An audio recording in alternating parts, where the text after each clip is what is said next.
gas pipeline going through the ground.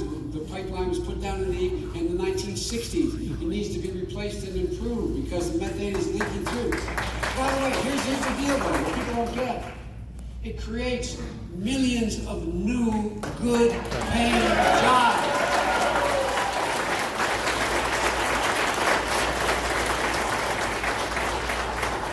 Mr. Biden, what about veterans? I'm here to ask about veterans. Well, let me talk about veterans because my son was a veteran, a decorated veteran. Let me get to it, Pat. Let me get to it. Let me get to it. You've got nobody who's been more supportive of veterans than me, and I'll tell you why. And my wife still runs an operation for that purpose. I'll be happy to talk about it. But look, here's the deal. Here's the deal, guys. As I go through this piece here, one of the things we have to have veterans that goes across the board. If you're able to handle storing about $20 billion worth of tanks, you sure in hell when you get home can run a FedEx operation. You can you can do anything you need to. All the skills you have as a veteran, when you come out, you shouldn't have to be able to go take another test to determine whether or not you have the skill, whether it's an electrician or plumber, whatever you're doing. It's about time. By the way, what we should be doing as well with veterans, we fight like the devil for it. That's what my wife set up this organization, Help Veterans Families. You know, every time a veteran is transferred, if his wife or as a husband or a wife is the spouse, when they go to a different state, what happens? They got to take their tests all over again for whatever their profession is. It should be absolutely allowed to transfer that license that they have.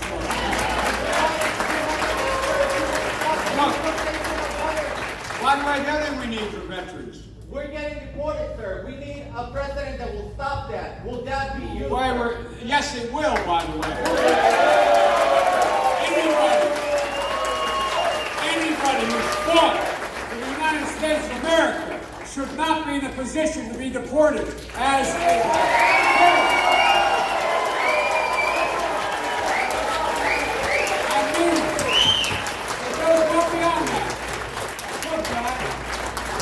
how many of you here are veterans? Look at one right here. Take a look around here. Okay, guess what? 1%. Let me speak, old buddy, okay? 1% of the population defends 99% of us. 1%. 1%. And by the way, let me just tell you something else. This 9/11 generation that my son and others are part of, they've gone not just once, but twice, 3, 4 times. I've been in and out of Afghanistan and Iraq about as much as anybody who's ever served, not in the military, as an elected official. And you watch these folks. You watch them. Women as well. Women. Look at who we elected this time out. We have 5 women who ran in the Democratic Party who all were graduated from the academies. And they were combat pilots. The first combat pilot Marine in the country. Look, folks, this is who we are. We can't leave anybody behind. The point I'm making about labor and about access is we have a notion that has to be like the military. Leave no one behind.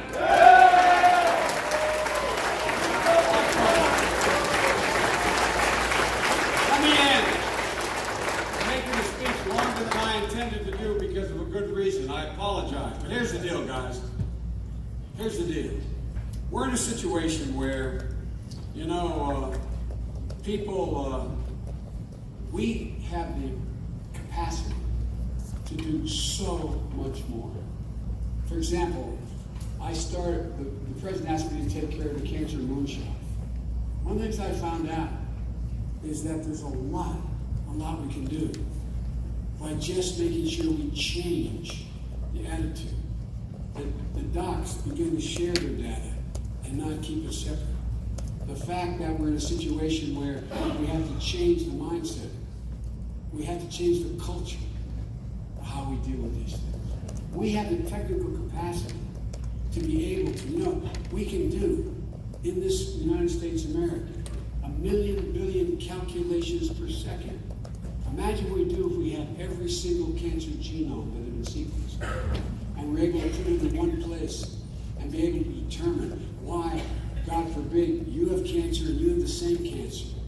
that in fact the protocol works on you and doesn't work on you. It would take Nobel laureates years to be able to do it. We have so much capacity. Think about, we're on the verge of being able to fundamentally alter, deal with Alzheimer's, drug addiction, because we know the receptors in the brain that are affected by it. We should be investing hundreds of billions of dollars over time in this. It's the one bipartisan thing in the world. You know, after Trump was elected, before we left the Senate, we adjourned and we left office. It was all the way into January, before he was sworn in on the 20th. And I put together a coalition of Republicans and Democrats to increase the money for research in cancer at NIH by $6.8 billion. Folks, now here's the deal. The first budget he put forward, he tried to cut $10 billion out of it. Folks, look, here's the generic point I want to make and I'll stop. Joe Trump is Hitler. Get rid of him.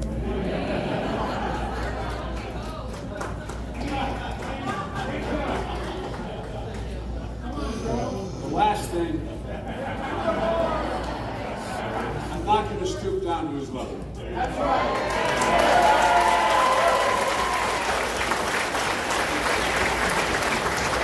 Let me just say, the third reason that I'm running, besides restoring the soul and building the backbone, is I really think that we're in a situation where the political system is so broken, is so mean and ugly, that it's difficult to get anything done. We're in a position where it's become like a tongue war, the way we deal with one another. It's broken, and it's become mean. The president has deliberately attempted to divide this nation, and he's decided to be president for his base. I will be president for all Americans.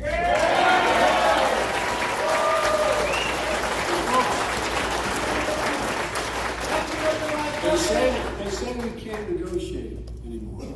Well, let me tell you, I've not been bad at doing that.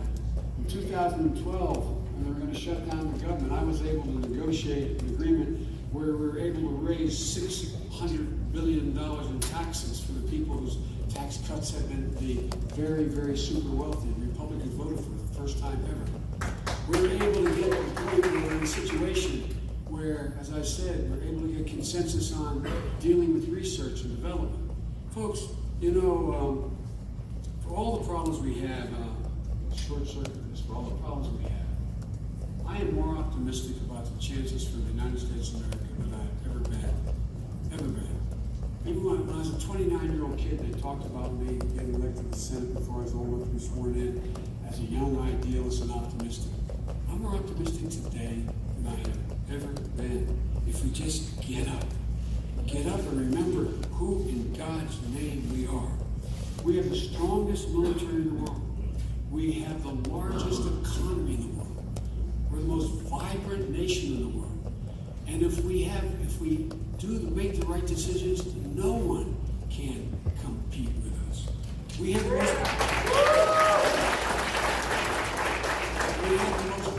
the most productive workers in the world. 3 times as productive as workers in Asia. We find ourselves in that we are literally energy independent in North America.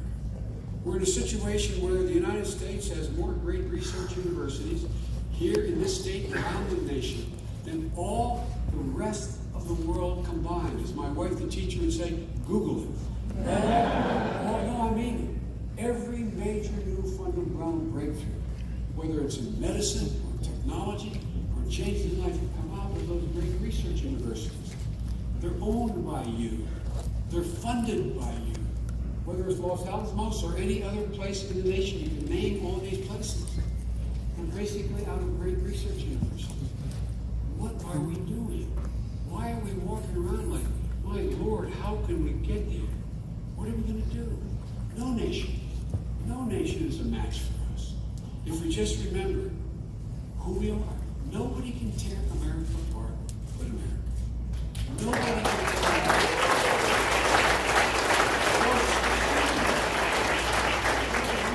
And let me just stop by saying everybody knows who Donald Trump is. Okay? There's no joke. Even his supporters know who he is.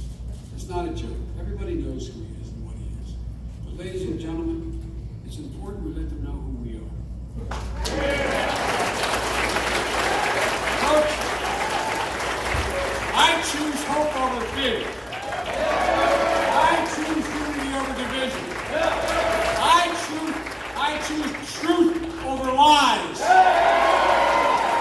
I choose science over fiction.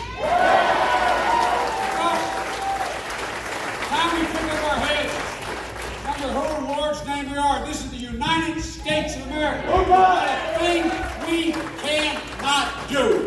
Nothing. So let's go, man. Get up.